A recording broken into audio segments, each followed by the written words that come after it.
제가 매주 이제 성도님들이 이제 감사 제목을 올려주시는데요. 제가 감사 제목을 이렇게 보면서 하나님께 또 감사하며 기도를 올려드립니다. 저 우리 성도님들의 감사가 매주마다 이렇게 풍성하게 올려드려짐이 얼마나 감사한지 모릅니다. 근데 제가 이번 주에 이렇게 감사 제목을 보니까 생애 첫 홀인원 감사드립니다 라는 제목이 있어서 일단 먼저 축하드리고, 저는 이게 감사한 거예요. 우리의 삶에 일어나는 모든 것 어떤 거 하나 하나님의 은혜가 아닌데, 은혜 아니면 될 수 없는데 그 하나님께 감사하며 작은 것이라도 하나님께 정말 은혜로 감사로 나가는 것, 그런 우리 성도들이 귀한 것입니다. 우리 한 주간도 날마다 주님의 은혜를 깨닫고 영의 눈이 열려 주님께 감사로 풍성히 나가는 우리 모두가 되기를 주님의 이름으로 축원합니다.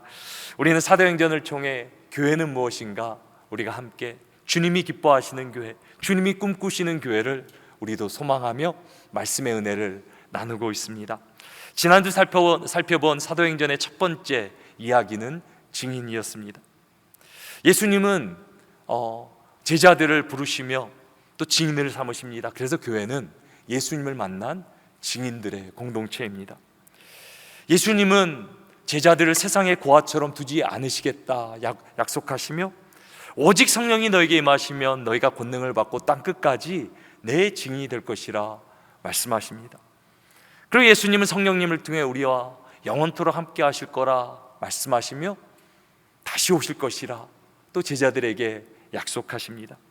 그리고 오순절 성령 강림을 통해 제자들은 예수 그리스도의 십자가의 죽음과 부활과 다시 오실 것을 확실하게 믿고 증거하는 예수 그리스도의 증인의 삶을 살게 됩니다. 그 예수 그리스도의 증인들이 모여 만든 공동체가 바로 교회입니다. 이제 오늘 우리가 살펴볼 사도행전의 두 번째 이야기는 초대교회입니다. 초대교회는 말 그대로 early church, 가장 먼저 역사적으로 세워진 최초의 교회를 의미합니다. 초대교회는 기독교 역사 가운데 많은 관심을 받았습니다. 지금도 많은 교회들이 초대교회로 회복되고자 그렇게 초대교회를 닮아가려고 부단히 노력하고 있습니다. 심지어 어느 교회는 초대교회라는 이름까지 붙였습니다. 초대교회는 예수님이 꿈꾸셨던 가장 이상적인 교회라는 평가를 받고 많은 교회들의 롤 모델이 되었습니다. 그렇다면 그 초대교회는 어떤 교회였습니까? 오늘 사도행전 말씀을 통해 그 교회를 함께 살펴보기를 원합니다. 먼저 오늘 본문 38절은 초대교회의 상황에 대해 이렇게 우리에게 기록합니다. 베드로가 이르되 너희가 회개하여 각각 예수 그리스도의 이름으로 세례를 받고 죄사함을 받으라.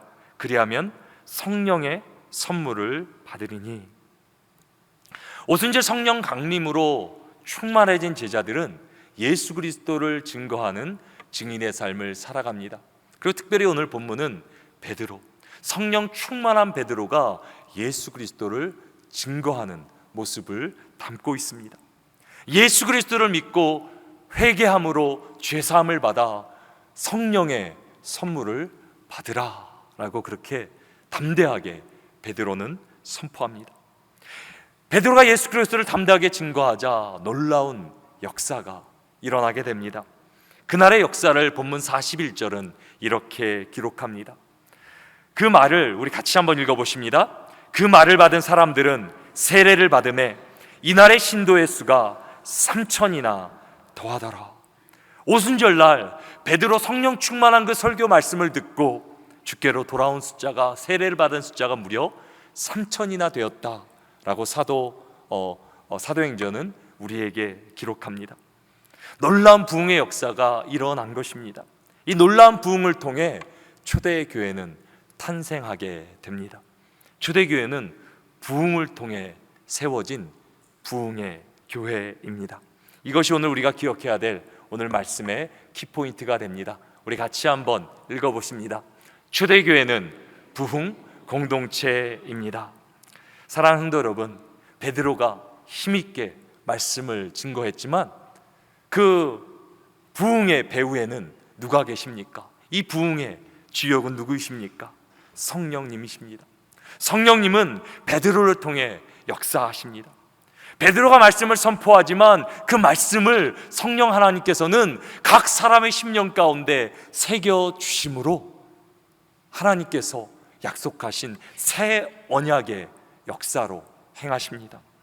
말씀을 마음에 새겨 주시니까 어떻게 됩니까? 말씀 그대로 깨달아지는 것입니다. 예수 그리스도가 믿어지는 것입니다. 예수 그리스도께서 나를 위해, 내 죄를 위해 십자가에 죽으시고 그분이 나의 주인이 되심이 믿어지는 것입니다. 예수 그리스도가 세상의 어떤 진리보다 더 가깝게 나에게 다가오는 것입니다.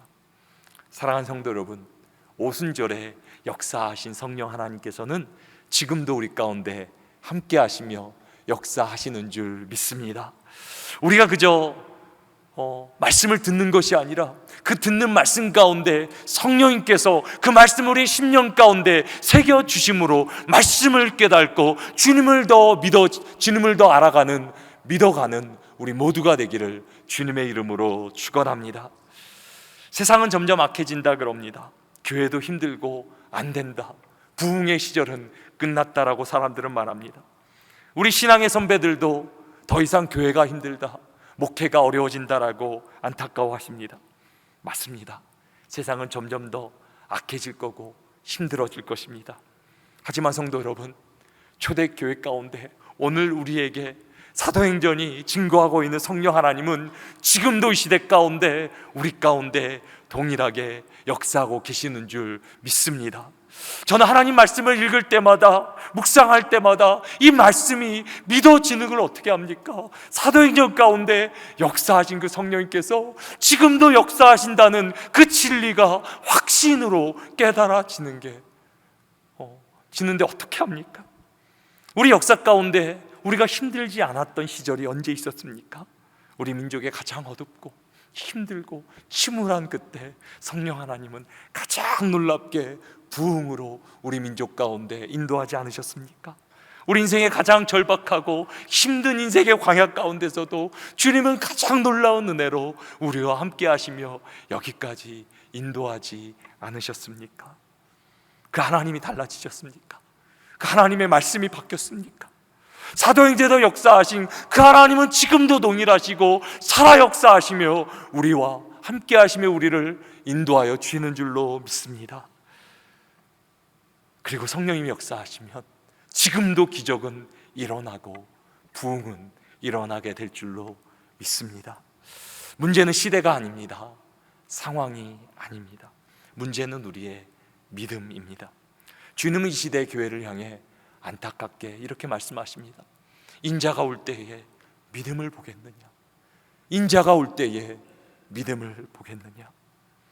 주님이 다시 오실 때 누가 믿음으로 그 주님을 맞이하겠습니까?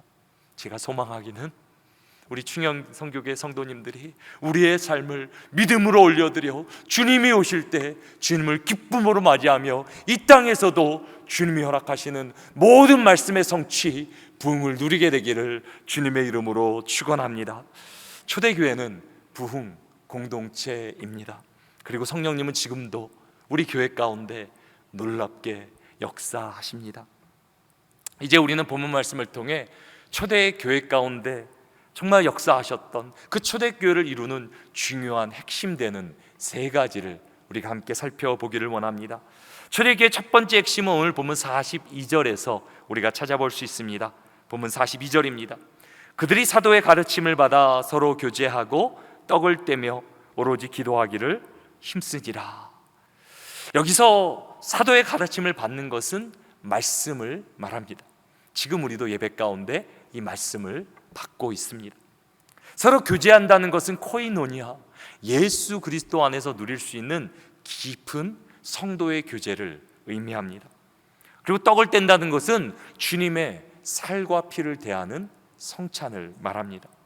그리고 마지막으로 기도입니다. 오늘 본문에 오로지 기도하기에 힘쓰니라 라고 되어 있어 초대교회는 마치 기도에만 힘쓴 것 같이 우리가 이해할 수 있습니다.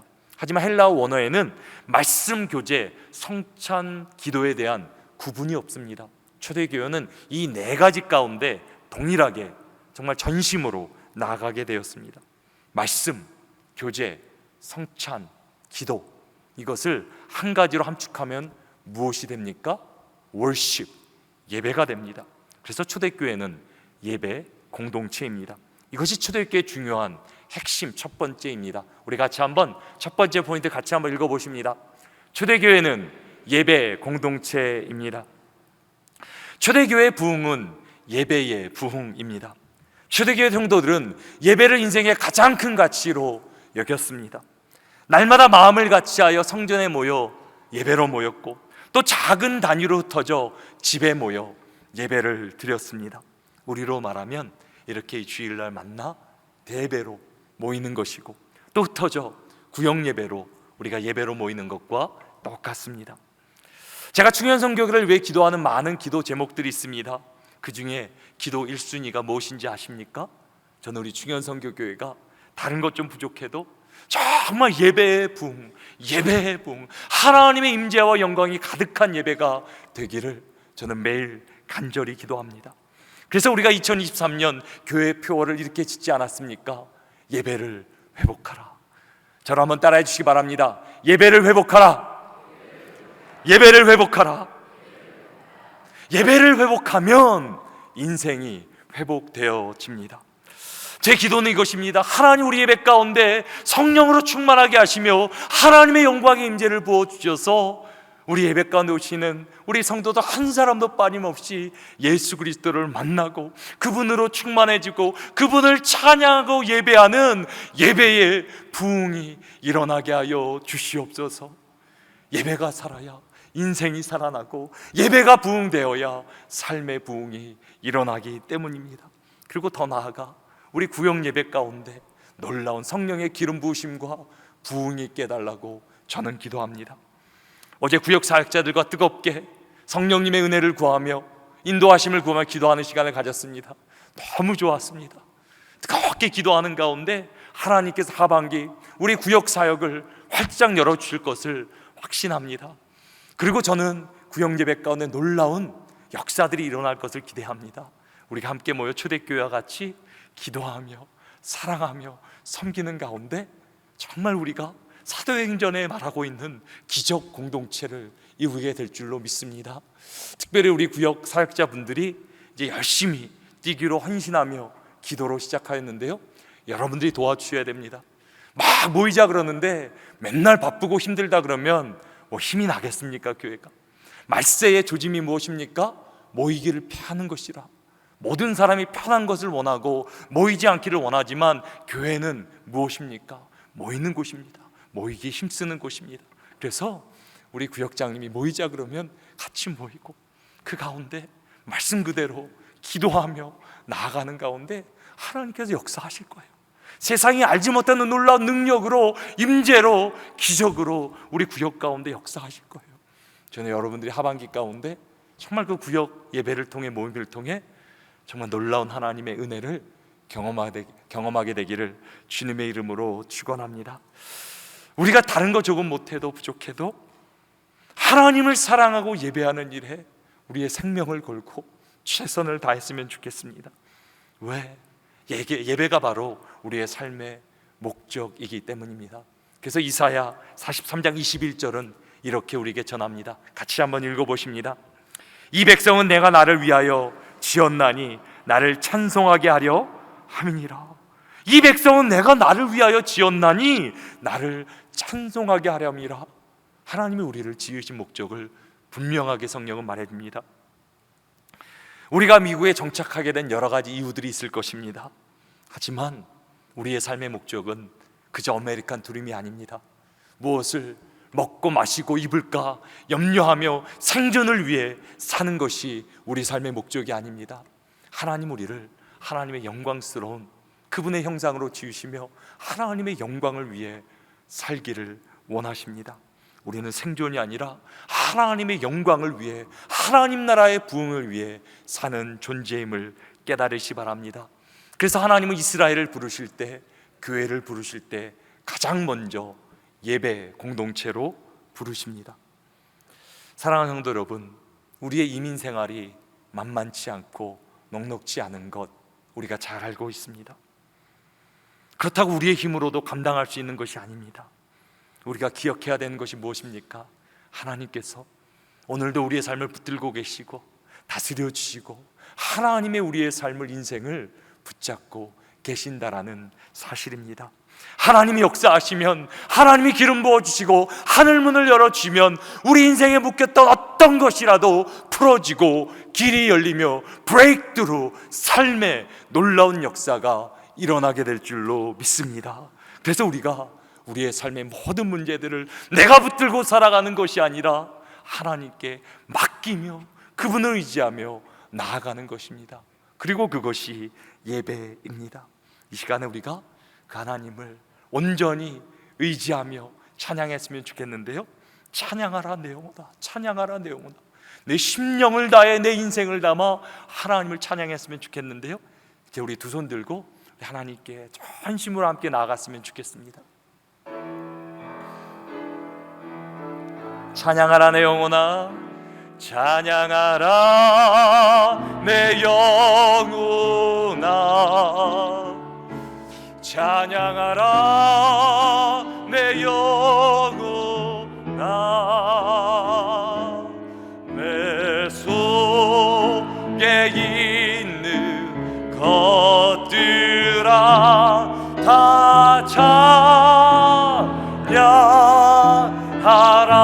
Bless the Lord, oh my soul. Bless the Lord, oh my soul. Bless the Lord, oh my soul. Bless the Lord, oh my soul. And all that is within me, bless His holy name. 우리 영광의 주에 박수로 한번 큰 영광 돌리도록 하겠습니다. 하나님께서 우리와 함께 하십니다. 하나님께서 우리와 함께 하시는데, 하나님이 나의 선한 목자 되시는데, 우리가 사망의 음침한 길을 다닐지라도 우리는 해를 두려워하지 않을 줄로 믿습니다. 하나님께서 우리를 인도하시며 붙들어주시며 반드시 하나님의 영광으로 인도하실 줄 믿습니다. 예배의 부흥은 그래서 삶의 부흥으로 이어집니다. 하나님 초대교회 가운데, 이 예배 공동체 가운데 놀라운 기사와 표적을 더하여 주시며, 더 나아가 하나님을 찬양하며 온 백성에게 칭송을 받으니 하나님을 믿는 사람을 날마다 더하여 주셨다. 놀라운 부흥의 역사로 초대교회 가운데 함께 하십니다. 우리도 하나님을 전심으로 예배하는 가운데 우리의 삶이 기적이 되고 우리의 삶 가운데 하나님의 놀라운 부흥을 경험하게 되는 놀라운 초대교회의 놀라운 역사를 살아가는 우리 모두가 되기를 주님의 이름으로 축원합니다. 초대교회의 중요한 두 번째 핵심은 유니티, 연합입니다. 초대교회는 연합 공동체입니다. 우리 두 번째 포인트 같이 한번 읽겠습니다. 초대교회는 연합 공동체입니다. 제가 여러분들에게 사도행전 오늘 본문 44절에 46절을 읽어드릴 것인데요, 제가 이 구절을 읽어드릴 때 초대교회는 어떤 교회인가 한번 머릿속으로 상상해 보시기를 바랍니다. 오늘 본문에는 초대교회의 모습이 자세하게 드러나 있는데요, 정말 여러분들 마음 가운데 또 생각 가운데 이 초대교회는 어떤 교회인가 한번 상상해 보시기 바랍니다. 믿는 사람이 다 함께 있어 모든 물건을 서로 통용하고, 또 재산과 소유를 팔아 각 사람의 필요를 따라 나눠주며 날마다 마음을 같이하여 성전에 모이기를 힘쓰고 집에서 떡을 떼며 기쁨과 순전한 마음으로 음식을 먹고. 여러분들이 이 본문을 들으시면서 어떤 그림이 그려지십니까? 놀라운 지금 광경이 펼쳐지고 있는 거예요. 세상에선 발견할 수 없는 놀라운 공동체가 지금 형성되고 있는 거예요. 저는 다른 것으로는 이 공동체를 표현할 수 없어 저는 가족이라는 그림을 그려봤습니다. 저는 가족이라는 단어 외에 이 초대교회, 이 연합 공동체를 이렇게 설명할 방법이 없습니다.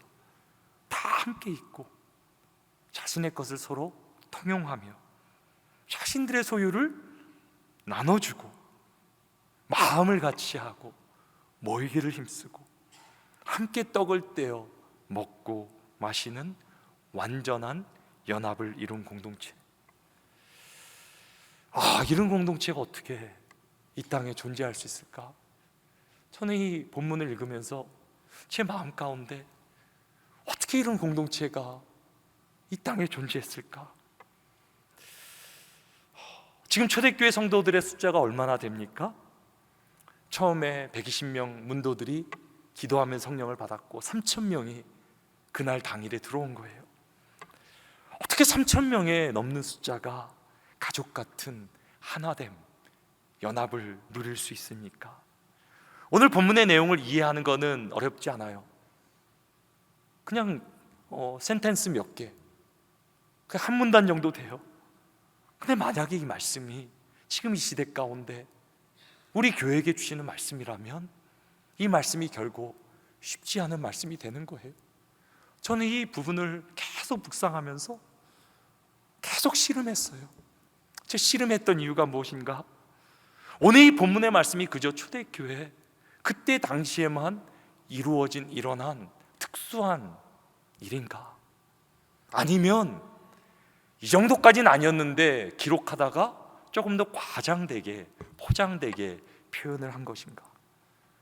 아니면 이 모습이 이 시대에도 이루어질 수 있고 이루어져야 하는 교회의 모습인가? 제가 이것을 가지고 계속 씨름했어요. 여러분들은 어떻게 생각하십니까?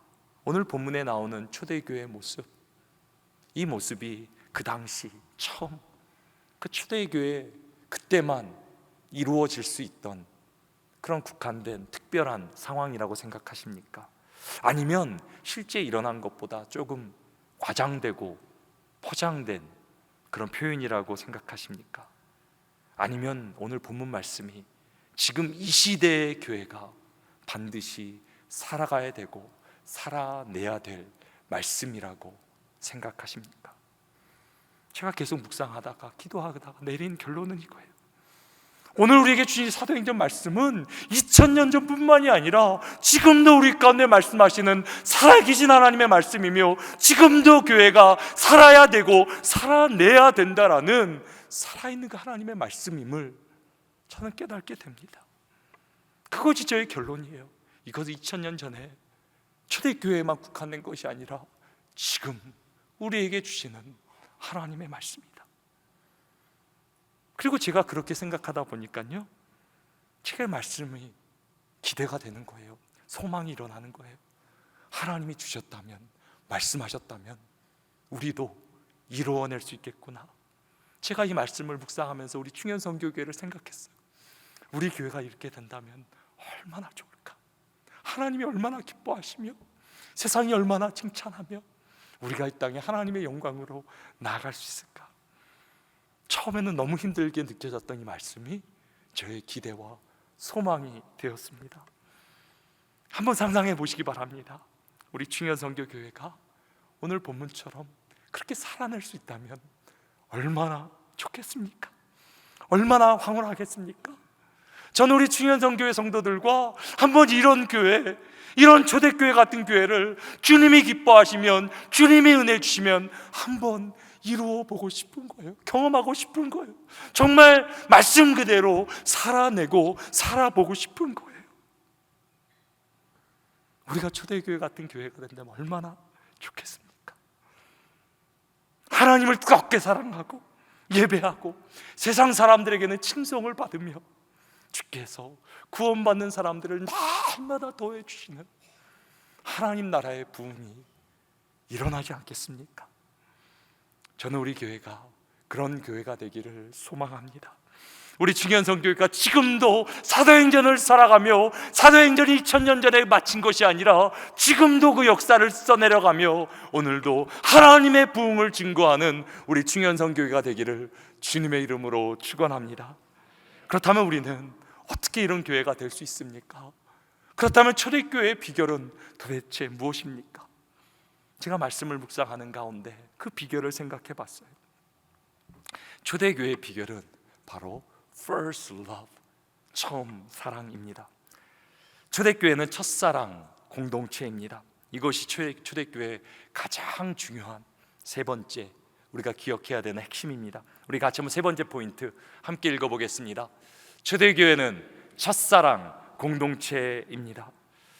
오늘 본문의 초대교회는 말 그대로 가장 먼저 세워진 최초의 교회입니다. 초대교회에 무슨 조직이나 행정이 있었겠습니까? 내규도 매뉴얼도 아무것도 없어요. 아무런 전통도 전례도 없어요. 새가족팀도 구역 조직도 없어요. 구역장도 권찰도 말씀인조도 없어요. 아무런 것도 없는 갖춰지지 않은 교회인데 어떻게 3,000명이 몰려오는데 그 새가족들을 수용할 수 있었겠습니까? 지금 기준으로 보면 말이 안 되는 거예요. 지금 어떤 사람이 이 기준을 가지고 만약에 교회를 개척한다 그러면 무모하다고, 안 된다고, 반드시 실패할 거라고 말할 거예요. 초대교회는 지금 기준으로 보면, 교회 기준으로 보면 아무것도 갖추지 않고, 최소한 교육부는 있어야죠. 최소한 부교육자는 있어야죠. 최소한 이거는 저거는 있어야죠. 그래야 교회가 시작할 수 있죠. 근데 초대교회는 아무것도 없어요. 모든 면에서 부족하고 연약했지만 초대교회가 가지고 있었던 단 한 가지가 있었습니다. 그것은 바로 주님을 향한 첫사랑입니다. 초대교회는 첫사랑 공동체입니다. 그리고 그것이 초대교회를 초대교회가 되게 했습니다. 반대로 성경은 첫사랑을 잃어버린 한 교회를 우리에게 소개합니다. 바로 에베소 교회입니다. 에베소 교회는 지금 기준으로 보면 대단한 유명한 교회입니다.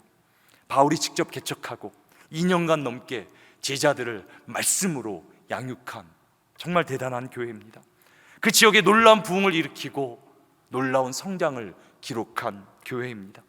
에베소 교회를 통해 수많은 리더들이 세워지고 교회들이 개척되었습니다. 수많은 핍박과 고난 가운데서도 그 성도들은 끝까지 믿음을 지켰던 대단한 교회입니다. 주님도 에베소 교회 성도들의 수고와 헌신을 아시고 인정해 주십니다. 하지만 주님은 에베소 교회를 향해 이렇게 또한 말씀하십니다. 요한계시록 2장 4절과 5절입니다. 그러나 너를 책망할 것이 있나니 너의 처음 사랑을 버렸느니라. 그러므로 어디서 떨어졌는지를 생각하고 회개하여 처음 행위를 가지라. 만일 그리하지 아니하고 회개하지 아니하면 내가 내게 가서 내 촛대를 그 자리에서 옮기리라. 주님이 지금 책망하고 있는, 에베소 교회를 책망하시는 내용이 무엇입니까? 처음 사랑을 버렸다라는 것입니다. 첫사랑을 버린 것이 그렇게 책망받을 만한 일입니까? 어떻게 사람이 첫사랑을 계속해서 끊임없이 유지할 수 있습니까? 아무리 은혜 받아도 시간이 지나면 그 사랑이, 은혜가 식어지는 것은 당연한 것 아닙니까? 하지만 주님은 그 처음 사랑을 잃어버린 것에 대해 책망하십니다. 책망 정도가 아니라 촛대를 옮기시겠다고, 더 이상 교회의 기능을 상실해 버렸다고 주님은 심각하게 그 교회 가운데 경고하십니다. 주님, 에베소 교회가 첫사랑을 회복하는 것이 그 어떤 헌신과 섬김보다, 고난과 핍박을 이기는 것보다 더 중요한 일이라 라고 말씀하십니다. 첫사랑을 회복하는 것이 교회의 본질이자 교회의 전부라 라고 말씀하십니다. 제가 본문을 묵상하는 가운데 제가 주님을 만났던 그 순간, 그 처음 사랑을 생각해 보았습니다. 저는 모태신앙으로 어렸을 때부터 교회에서 자랐지만 대학생 때 어느 수련회에서 뜨겁게 주님을 만났습니다. 주님의 은혜를 경험하자 왜 그렇게 주님이 좋은지, 왜 세상은 그렇게 좋은지, 그 은혜를 받고 나서 하루아침에 모든 것이 변하게 되었습니다.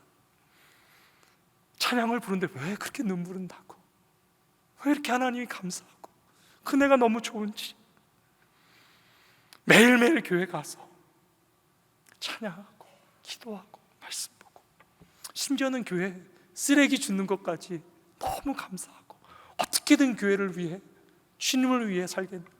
제가 그렇게 살았습니다. 제가 너무 교회 이렇게 많이 가니까 저희 어머니 그럴 거면 차라리 목사나 되라고 얘기했습니다. 그래서 제가 이렇게 목사가 되었습니다. 근데 그때는 그 말도 싫었습니다. 목사가 싫어서가 아니라 목사니까 열심히 한다는 소리 듣고 싶지 않았습니다. 목사가 아니라도 은혜 받으면 이렇게 살 수 있다, 은혜 받으면 성도가 이렇게 살아낼 수 있다라고 저는 내 삶으로 그 주님의 사랑을, 은혜를 증명해 보기를 원했습니다. 그러던 제가 목사가 되었습니다. 이제는 그때와 비교할 수 없는 지식과 연륜과 경험을 가지게 되었습니다. 이제 성경을 가르치고 말씀을 선포하는 자가 되었습니다. 그런데 제가 깨달은 사실이 하나가 있습니다. 사랑이 식어도, 은혜를 잃어버려도 말씀도 전하고 봉사도 하고 심지어는 주님을 위해 고난을 받을 수도 있다라는 사실입니다. 그런데 더 두려운 사실은 그럼에도 신앙생활 하는데 아무런 지장도 문제도 되지 않는다는 사실입니다. 첫사랑을 버렸다라는, 잃어버렸다는 의미가 무엇입니까? 더 이상 은혜가 아니라 내 힘으로 신앙을 살아보겠노라, 주님을 섬겨보겠노라, 내 힘으로 노력하며 내 힘으로 해보려는 우리의 모습을 말합니다. 근데 한번 여러분들 돌이켜보시기 바랍니다. 은혜 받았을 때는 그 모든 것이 쉽고 감사하고 즐겁고 더 드리지 못한 것이 아쉽고 안타까웠는데 은혜가 떨어지지 어떻게 됩니까? 모든 것이 힘들고 버겁고 무겁고 왜 이렇게 하나님께 드리는 것이 아까운지. 은혜가 사라지면 신앙생활이 참 힘들어집니다. 첫사랑을 잃어버리면 신앙이 어려워지는 거예요. 근데 에베소 교회가 그 첫사랑을 잃어버렸습니다. 그래서 에베소 교회를 향해 주님은 이렇게 첫사랑을 회복하라 방법을 알려주십니다. 우리 요한계시록 2장 5절 말씀 같이 한번 읽어보십니다. 그러므로 어디서 떨어졌는지를 생각하고 회개하여 처음 행위를 가지라. 첫사랑을 잃어버린 에베소 교회를 향해 그 첫사랑을 회복하라 말씀하시면서 세 가지 단계로 그 회복을 말씀하십니다. 회상, 회개, 회복. 그 회로 시작하는 세 가지 단어가 되고요, 영어로 하면 R로 시작하는 세 가지 단어가 됩니다. 저를 한번 따라해 주시기 바랍니다. Remember, Repent, Restore. 회상, 회개, 회복. Remember, Repent, Restore. 세 가지인데요, 은혜를 회복하는 첫 번째 단계는 Remember, 회상입니다. 회상이란 과거의 기억을 끄집어내는 그런 과정을 말합니다. 주님은 우리가 어디서 떨어졌는지를 생각하라라고 말합니다. 다시 말하면 우리가 가장 은혜 받았던 그 순간을 기억해 보라는 것입니다. 여러분들 가운데서도 그 은혜를 경험했던 그 뜨거웠던 순간이 있을 것입니다. 그때가 언제입니까? 내가 주님을 만나 내 삶을 드리고 주님께 더 드리지 못해 안타까워했던 그 순간이 언제입니까? 그 순간을, 그 은혜 받았던 때를 생각하라, 회상하라라고 말합니다. 하나님은 야곱에게 베델로 돌아가라 말씀하십니다. 베델은 야곱이 하나님을 뜨겁게 만나 예배를 드렸던 장소입니다. 또 부활하신 주님은 제자들에게 갈릴리로 돌아가라 말씀하십니다. 갈릴리는 제자들이 예수님을 처음 만났던 첫사랑의 장소입니다. 여러분들의 베델은 어디입니까? 여러분들의 갈릴리는 어디입니까? 은혜를 회복하기 위해서는 뜨겁게 주님을 만났던 그 은혜의 장소를 생각하라, 회상하라 라고 주님은 말씀하십니다. 은혜를 회복하는 두 번째 단계는 Repent, 회개입니다. 회개란 마음의 방향을 돌이키는 것입니다. 혹시 우리 가운데 은혜의 자리에서 멀어졌다라고 판단되면 지체해서는 안 됩니다. 내일이 아니라, 한 달 뒤가 아니라, 1년 뒤가 아니라 당장 회개하라, 돌이키라 라고 주님은 말씀하십니다. 은혜를 회복하는 세 번째 마지막 단계는 회복입니다. 회복인데 참 이것이 중요한데요, 처음 사랑을 회복하기 위해 무엇을 회복해야 됩니까? 처음 행위를 회복하라라고 주님은 말씀하십니다. 처음 사랑이 아니라 행위입니다. 처음 행위란 무엇입니까? 내가 은혜를 받았을 때 내가 주께 드렸던, 내가 주께 그 은혜에 반응했던 행동을 말합니다. 여러분들 주님의 은혜를 경험하셨을 때 어떻게 반응하셨습니까? 어떻게 여러분들의 삶을 드렸습니까? 어떤 사람에게는 찬양일 수 있고, 어떤 사람에게 말씀일 수 있고, 또 어떤 사람의 기도일 수 있습니다. 또 어떤 은혜 받은 후에 다른 사람을 섬기는 자리로 나갈 수 있고, 또 전도로 나갔을 수도 있습니다. 은혜 받고 여러분들이 한 구체적인 그 행동, 은혜의 반응이 바로 주님께서 말씀하시는 처음 행위입니다. 만약에 우리가 은혜를 회복하기를 원한다면 먼저 은혜 받았던 그 순간을 떠올리며 마음을 돌이켜 처음 내게 주께 드렸던 행위, 처음 행위를, 행동을 주께 올려드리라. 주님은 우리에게 말씀하십니다. 제가 주님을 뜨겁게 만나 주님께 드렸던 행위는 찬양이었습니다. 그리고 가끔씩 첫사랑이 식어진다라고 제 안에 느껴질 때는 그 처음 순간을, 주님을 만났던 때를 기억하며 내가 주 앞에 뜨겁게 올려드렸던 그 찬양의 순간을 떠올립니다. 저는 대학생 때 찬양이 너무 좋았습니다. 원래 세상 노래를 정말 좋아했는데요, 막 가요 가사 다 외우고 그렇게 했는데요, 그때 주님을 만나고 찬양이 너무 좋아 모든 태엽들 다 버려버리고 끊어버리고 주님만 찬양했습니다. 주님만 찬양하고 싶었습니다. 하루 종일 혼자 찬양만 드렸을 때도 있습니다. 그리고 성령께서 가끔씩 그때를 기억나게 하시고 그때를 기뻐하시며 저에게 찬양을 하라라는 감동을 주십니다. 예전에 제가 신방을 가는 중에 성령님께서 그 은혜를 기억하게 하시며 찬양하라는 마음에 감동을 주셨습니다. 그래서 은혜를 사모하며 순종하는 마음으로 찬양을 틀었는데요, 옛날에 그 은혜 받았던 그 순간이 계속 기억나면서 찬양을 할 수 없는 거예요. 계속 눈물만 계속 흐르는 거예요. 계속 찬양을 들으며 어떤 찬양이 나오도 은혜가 되고 감사하고 감격 가운데 계속 눈물만 흘렸어요. 제가 혼자 차에서 풍해를 가졌어요. 그러는 가운데 눈은 빨개지고 퉁퉁 붓고, 이런 꼴로 신방하면 안 될 것 같은데 다행히 신방 전에 잘 장소에 도착해서 좀 추스리고 감정도 추스리고 눈도 좀 닦고, 그래서 신방을 잘 마쳤어요. 근데 저는 너무 감사한 거예요. 처음 저를 만나 주신 그 순간 주님의 은혜가 정말 위대하게 느껴졌는데, 지금도 주님께서 나에게 똑같은 은혜로 함께 하신다는 사실이 너무 감사한 거예요. 한 번도 나를 포기하지 않으시고, 한 번도 나를 세상의 고아처럼 두지 않으시고, 지금도 동일한 은혜로, 사랑으로 나를 붙들어 주신 그 은혜, 그 주님이 너무 감사한 거예요. 어떤 분들은 저에게 이렇게 물어보세요. 충현성교교회 정말 좋은 교회, 담임 목사가 되어 어떠십니까? 저에게 물어봐요. 제가 이렇게 곰곰이 생각해 봤더니 담임 목사가 되고 나서 딱 달라진 것이 있더라고요. 일이 너무 많아 잠이 줄었습니다. 잠이 줄었어요. 이 모든 일을 우리 원로 목사님께 너무 성실하게 사역을 잘해 주셔서 제가 이렇게 따라가려고 하니까는 너무 이렇게 일이 많아서 때로는 이렇게 어떻게 잠을 줄일 수밖에 없어요. 근데 제가 감사한 게 뭐냐면요, 제가 위치가 바뀌고 담임 목사가 되어 제 마음은 처음 주님을 만났을 때 그 마음이랑 똑같아요. 지금도 주님께 내 생명을 드리고 싶고 교회를 사랑하고, 제가 하나님께 감사한 거는 어떤 위치나 나이나 연륜이나 상황이 아니라 아직도 동일한 마음으로 주님께서 나와 함께 하심이 너무 감사한 거예요. 그리고 제가 제 마음까지 다짐해봐요. 이 마음만 가지고 초심으로 끝까지 가면 다시 오실 주님 가운데 그 주님을 영광으로 맞이할 수 있겠구나.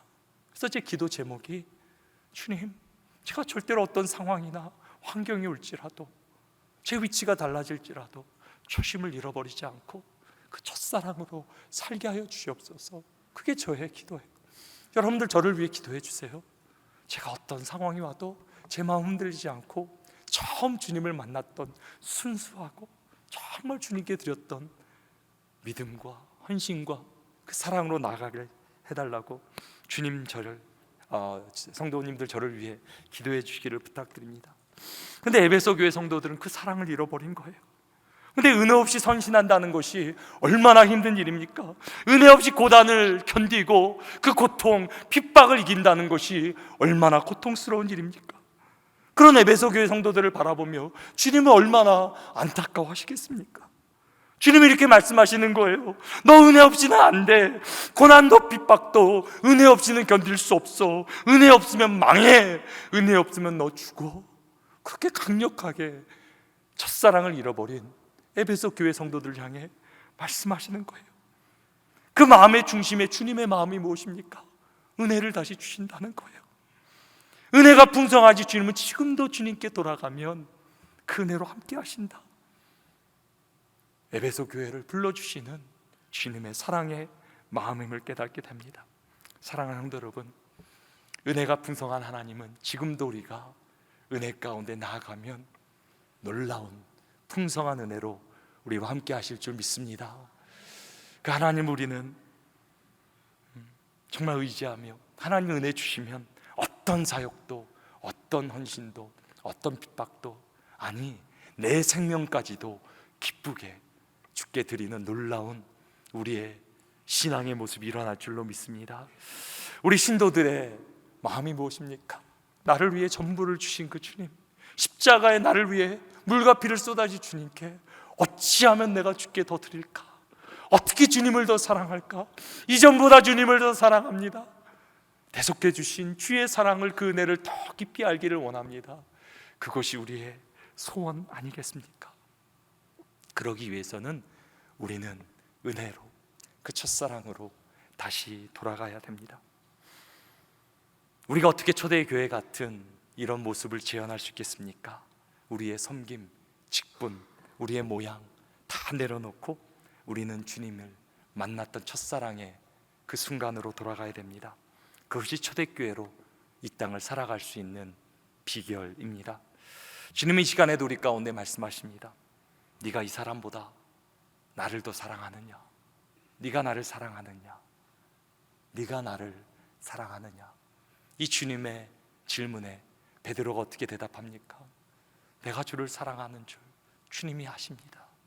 그 첫사랑의 순간으로 베드로가 그 첫 고백을 드리는 순간 주님이 기뻐하시며 내 양을 먹이라, 내 양을 치라, 비로소 베드로에게 주님의 교회를 맡겨주십니다. 우리 충현선교 교회도 이 첫사랑의 순간이 있지 않습니까? 복된 장막비의 은혜, 예배드릴 장소가 없어도, 아무런 것도 갖춰지지 않았어도 나의 힘이신 여호와여 내가 주를 사랑하나이다, 나의 힘이신 여호와여 내가 주를 사랑하나이다. 주님 한 분말이면 만족하며 그분이 나의 힘이 되시면 모든 것을 감당할 수 있다라는 그 첫사랑의 고백 가운데 주님 우리를 기뻐하시며 38년 동안 우리를 여기까지 인도하여 주신 것 아닙니까? 우리가 그 자리로 다시 돌아간다면, 첫사랑의 순간으로 고백으로 돌아간다면 주님께서 우리 교회를 초대교회 같은 이 시대 가운데 하나님의 놀라운 역사, 놀라운 부흥을 이루어내는 그런 교회로 우리 모두를 사용해 주실 줄로 믿습니다. 사랑하는 성도 여러분, 정말 우리 충현선교회가 그런 교회가 되었으면 좋겠습니다. 주님의 첫사랑으로 돌아가 뜨겁게 주님을 사랑하며 예배하며 그 사랑으로 서로를 사랑하는 가운데 우리가 가족처럼 하나 되어 하나님을 기쁘시게 하고 하나님을 찬양하며 세상으로 칭송받아 하나님을 믿는 사람들이 날마다 더해지는 교회, 이 땅 가운데 하나님 나라를 보여주는 교회, 하나님의 부흥을 이루는 교회, 우리 충현선교교회 모든 성도들이 그런 교회가 되기를 주님의 이름으로 축원합니다.